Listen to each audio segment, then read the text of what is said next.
Hello everybody and welcome back to another episode of X-Plane 12, and this is going to be part 2 of Is It Good? And today we're going to be checking out the helicopter. We check out the helicopter, we're also going to be checking out a bit more scenery. We are out at TFFJ, or Tango Foxtrot Juliet, also known as St. Bart's. And we're going to be analyzing some of the things that we see and just seeing what the overall impression is here on day 2 for X-Plane 12. If you are interested in acquiring any of my Overkills tutorial guides for Microsoft Flight Simulator, please consider joining me on Patreon. Patreon subscribers level tier 2 and above have access to all of my guides, as well as any future updates and future guides that will be coming down the road. Link to Patreon can be found in the description below.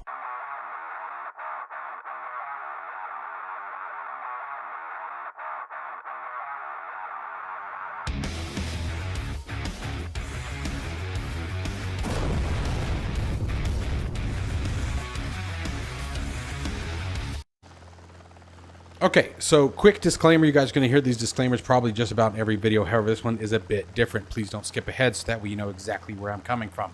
I want to make something very, very clear when I talk about certain textures, certain graphics, certain things that I think I'm liking better. First off, this is my personal opinion, folks. It is just my personal opinion. I'm simply giving you my feedback and a different way to look at things maybe than what you were looking at them before. There are things that are better about X-Plane 12. There are things that are worse about X-Plane 12. Bringing me to better than, I am referring to Microsoft Flight Simulator. The reason why I am comparing it to Microsoft Flight Simulator is because that is currently the big dog of flight simulation that's out there. I would say, I would hope most of you agree with me that the big competitors that we talk about right now are X-Plane 12 and Microsoft Flight Simulator. When people think of flight simulation, which one to pick, that's probably the first two for most, I would think, that are coming to mind, because it's been so much of a debate for the last year, actually really since Microsoft Flight Simulator launched. Speaking to the graphics quality, let's just nip this one in the butt right now. As a whole, Microsoft Flight Simulator, in my personal opinion, is better and better by far. Okay, there is no questioning that. There are certain aspects of X-Plane 12 that I think are better, and maybe I need to clarify some of those a bit more. In my previous video, I mentioned that there were certain aspects or certain graphics that I think were better. For example, the lights. This looks more like a light bulb to me than what I see in Microsoft Flight Simulator. Same thing with the beacon light up here. Okay. And what makes it look better to me is it just looks more like a light bulb flashing than what I often see in Microsoft Flight Simulator. In Microsoft Flight Simulator, what I often see is, yes, you get the illumination of the light, and the illumination of the light in Microsoft Flight Simulator I think is better. However, the overall texturing and the look of it being a glass globe with a light bulb inside of it, I think that so far, at least with the default X-Plane 12 aircraft against the default Microsoft Flight Simulator aircraft, I think that X-Plane 12 has done a better job. Same thing with the overall exterior textures. I do think that these textures are a bit better in X-Plane 12 of the default aircraft.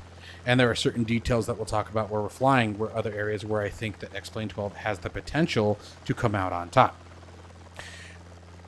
Microsoft Flight Simulator colors tend to ruin a lot of the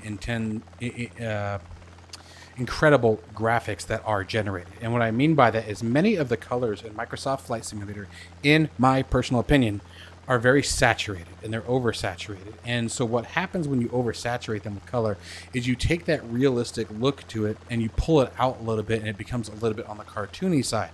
Okay, there are many instances in Microsoft Flight Simulator where I see this.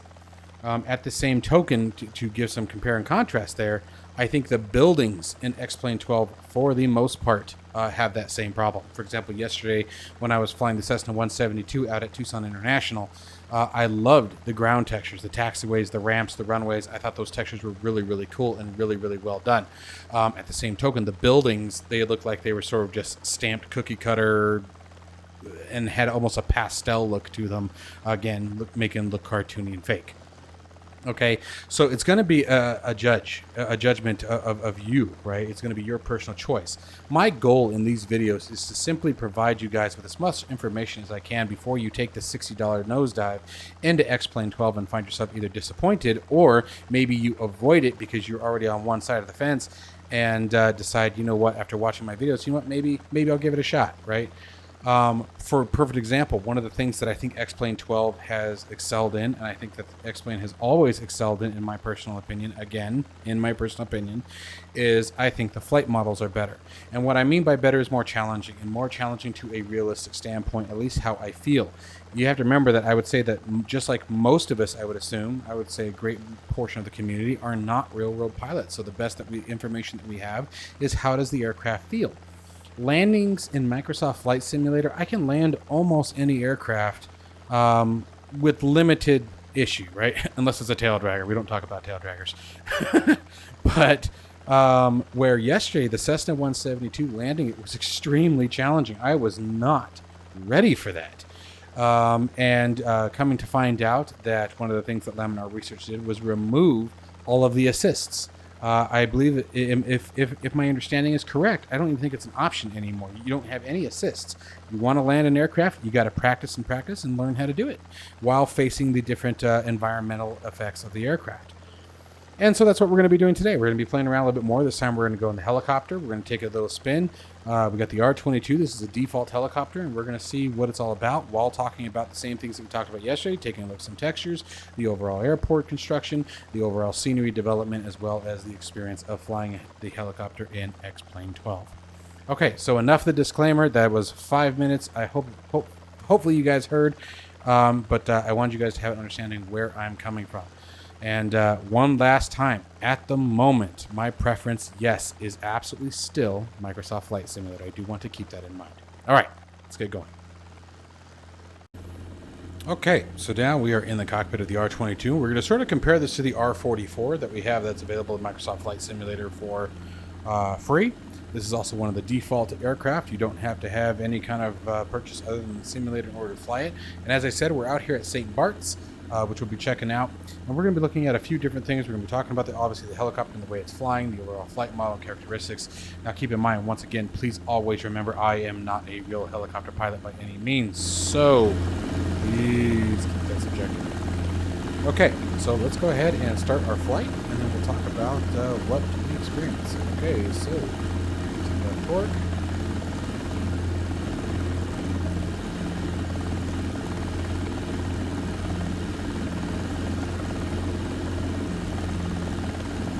Trying to sit back a bit more than I always do. I was adjusting my microphone, I'm sorry. I'm trying to sit back a bit more so that way you guys can hopefully see what the cyclic is doing. And that is a tree. Okay, so right out of the gate, I do think, and by the way, we're using their live weather service. That's important to mention as well. Right out of the gate, I do think that the helicopter here is more challenging. I am not using any kind of axis tuning. I haven't created any dead zones, any curvatures, nothing. Everything is just raw input 1-to-1. So I have not adjusted anything. I'm using the Thrustmaster Warthog as my throttle and stick, and I have the Thrustmaster TPR rudder pedals as my torque pedals. So just keep that in mind. The overall flying of the aircraft, very, very touchy, which it should be. I am doing my best to just use my fingertips. I have a very bad habit of white-knuckling helicopters. So I'm trying to just use my fingertips on the cyclic to sort of get used to flying the helicopter. It is much more... I'm going to say it's more challenging. I'm going to say it's more intense than what I have seen in the other simulator, if you will.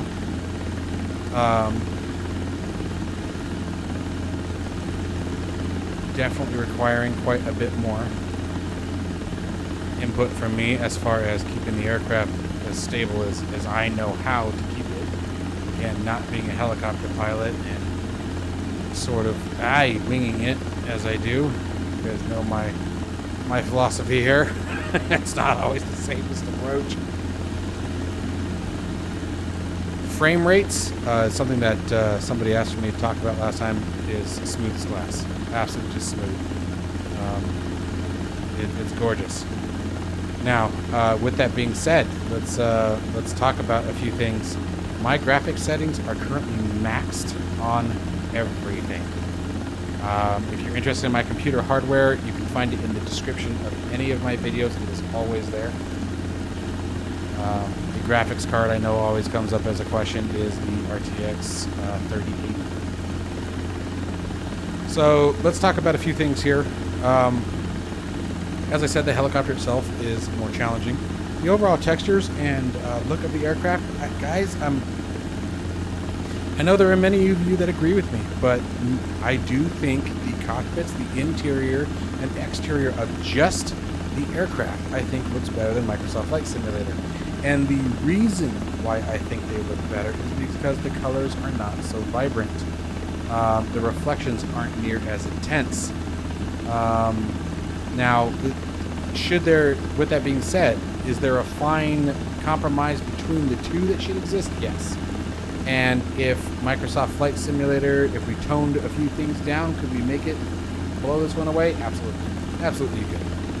There's actually a reshade profile that does just that, and it does an amazing job of it.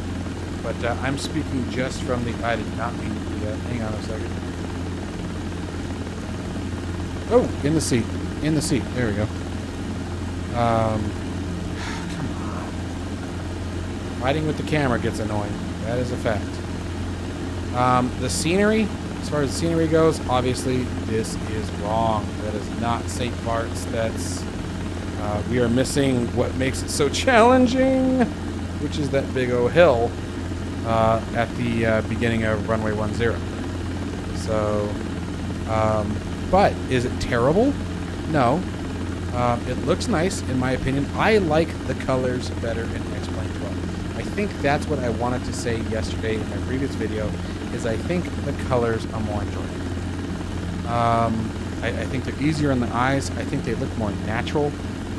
One of the things that I've noticed with, for example, in Microsoft Flight Simulator, I'm sure many of you guys have too, that if you notice when you look down at your dash, at your gauges, you sort of put your head down a little bit, everything above the dash gets super, super bright. The sky gets a ridiculously high, bright blue where it washes everything out. And then when you pick your head up, it cleans out and you get that nice, pretty blue skies that you get in Microsoft Flight Simulator. Where this one, it doesn't matter what I do. Gosh, that is so annoying. Alright, guys, you guys are starting to see this stuff. I know I can move the camera back, I just can't remember how. And I haven't figured out how to do it in Track IR, actually. I can move the camera around when I am not in Track IR, just fine, when I disable it. But anytime I enable Track IR, I can't seem to change my pilot's position other than physically moving my body and then resetting the camera accordingly. So anyway, that might be something that we can talk about. I do like the cockpit camera views. I think I still prefer how that all works in Microsoft Flight Simulator. Anyway, as I was saying, sorry, I jumped around. Ooh, shiny. I just think the colors are a lot better in X-Plane 12. Now, the clouds, clouds lose by a long shot. Now, I know that they are still a work in progress, as is most of everything in this simulator is a work in progress right now. They said it's early access, like we talked about before. Yeah, I'm having to do things quite a bit differently than what I'm used to.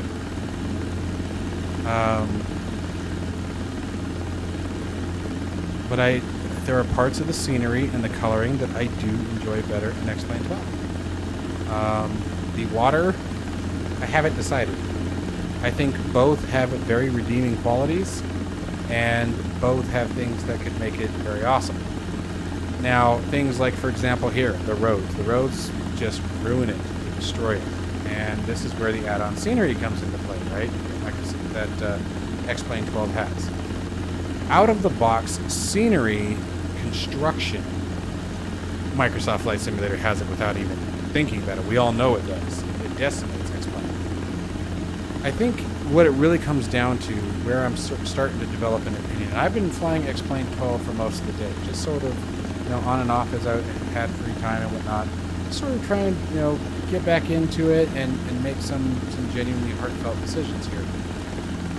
I think the experience of flying in X-Plane 12 is more challenging, feels more like what I would expect an aircraft to feel like.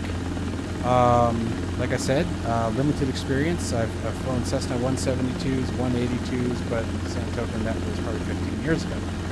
You know, so, you know, I have to keep that in mind. That's why I keep trying to say, you know, just from a simulation standpoint.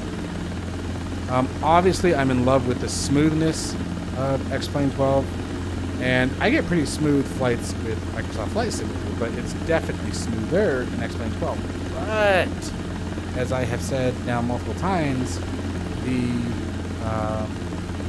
what happens when we start getting add-on scenery? What happens when we start getting third-party aircraft? What happens when we start getting our add-ons like X camera and, you know, FS realistic, you know, that we have, or XP realistic? I'm sure that they're going to do another version of this. Hell, the old one might even be close to compatible. What happens to our frame rate, right? So all of those things are absolutely going to impact the frame rate, and that's something that we all need to be ready for. But like, for example, let's go ahead and land our helicopter. Whoa. Gosh. I have definitely generated some bad habits in Microsoft Flight Simulator that I am learning very quickly I am not going to get away with in X-Plane.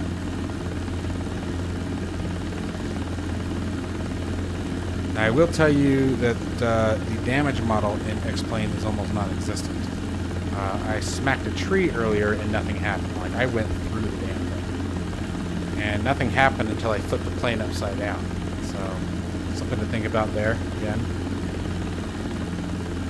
And as I'm making all these comparisons, I just want to remind what I said in the beginning of the video. The only reason why I'm making these comparisons is because they're the two primary flight simulators that we have available on the market. There's P3D, which is fantastic. We all know what it is. But when you hear flight simulation talk, typically you hear of one of the two flight simulators, X-Plane and Microsoft Flight Simulator.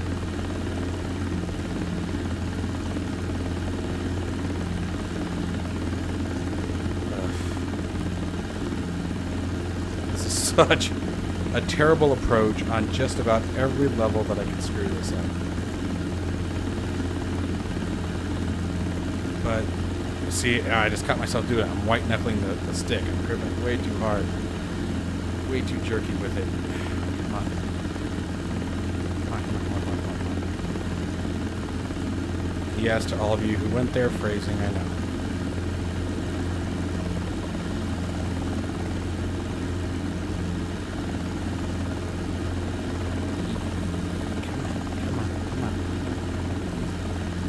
I'm trying, guys.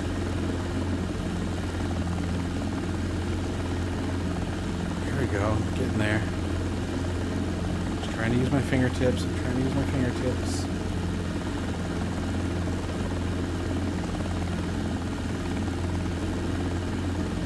There we go. There we go. That's starting to feel nice. I'm really worried what happens when I start to lose the transition point here. Come on.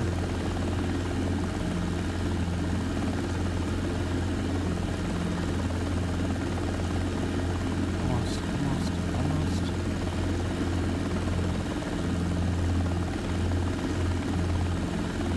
Oof. Okay. Whew. Alright, so let's talk about my final thoughts for this particular video. Okay?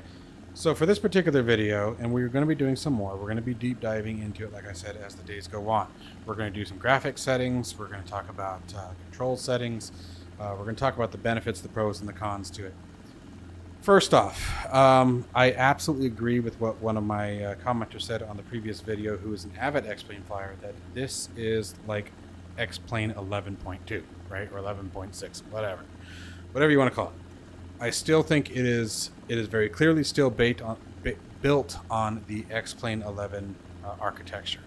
The UI is, they said that the UI was completely redone, and maybe I'm just losing my mind, but it feels very X-Plane 11. And many of the graphics and the textures are still XP11. You can see it. There are also very many of the graphics and textures that, in my opinion, are very X-Plane 12. I do think that as I said, the interior of the default cockpits are significantly better, in my opinion. the legibility of the gauges. Someone had said that they look flat, and maybe that's coming out on the videos. I want you guys to understand, I record at 2560 by 1440 and render down to 1080. It just keeps the videos from being, exuberantly large, because some of my videos can be excess of an hour depending on what kind of flight we're doing. So that may be some of what you guys are seeing on the YouTube videos. I don't see them as being very flat, although there are certain spots like here and here. I can see what you guys are talking about, actually. I can see some of it. But I think as a general picture, as the whole thing, I can still absolutely see the depth. I can see the 3D generation. And I think that the gauges are far more legible than they are in previous versions of this simulator, as well as on certain aircraft in Microsoft Flight Simulator. The flight dynamics, I truly think X-Plane 12 has it. The overall weather behavior and the overall, everything from the transition point in the helicopter, coming between, the vertical lift and forward momentum is challenging. The overall control surfaces and the way that I was handling the helicopter, it's completely different than what I was doing in Microsoft Flight Simulator. Not to say that Microsoft Flight Simulator is bad. Remember that it still does not have native support for helicopters. So, keeping that all in mind. So that could be a very huge contributing factor to that. But even yesterday, like I said, flying the Cessna 172, it was far more challenging. I was on my toes more, required more input from me, and just things feel different in XP12 as far as the way that the aircraft fly. They feel more like flying. Still in Microsoft Flight Simulator, I find myself feeling like we're flying on rails more often than not. And again, this is not... Gosh, I can't say it enough. This is not a bash of Microsoft Flight Simulator or X-Plane. I am simply trying to give you my honest opinions of both. Now, with that being said, my preference at this current moment would still be Microsoft Flight Simulator. That's still my preference. It is still my go-to simulator. Not to say that I do not regret buying XP12 already. I do not regret it. I think it's going to be based more on what are you looking for. If you are looking for the challenge of flight, if you are looking to experience as close to what you can at the general consumer price point for flight simulation in comparison to real world operation, my personal feelings is that X-Plane 12 has it. But I have said that before, that I even think X-Plane 11 and their flight models and their environmental interaction with the aircraft is better. Or at least it feels better. But again, I'm not a real pilot. I could be completely full of crap and interpreting the things that I'm feeling and seeing incorrectly. It's, I'm the first to say it when I'm wrong, and I'm going to be the first right here to say that this is a possibility. So just keep all of that in mind. But I will say that flying this helicopter was a ton of fun, and I haven't white knuckled the cyclic in a long time, and it was kind of cool to be able to do so yet again.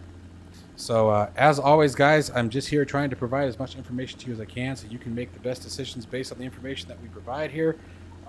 Let me know if there's anything specific you guys like me to go over. We still have plenty more videos for X-Plane 12 coming down the line.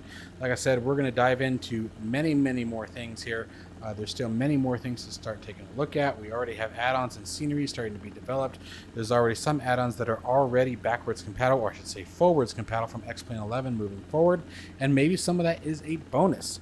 We're going to be talking about the controls and the different control options that are available in the X-Plane 12 that aren't natively, available in other flight simulators that require things like SPAD.next in order to make some of that functionality work. So there's a ton more to discuss, and we're going to be doing these videos at least once a day.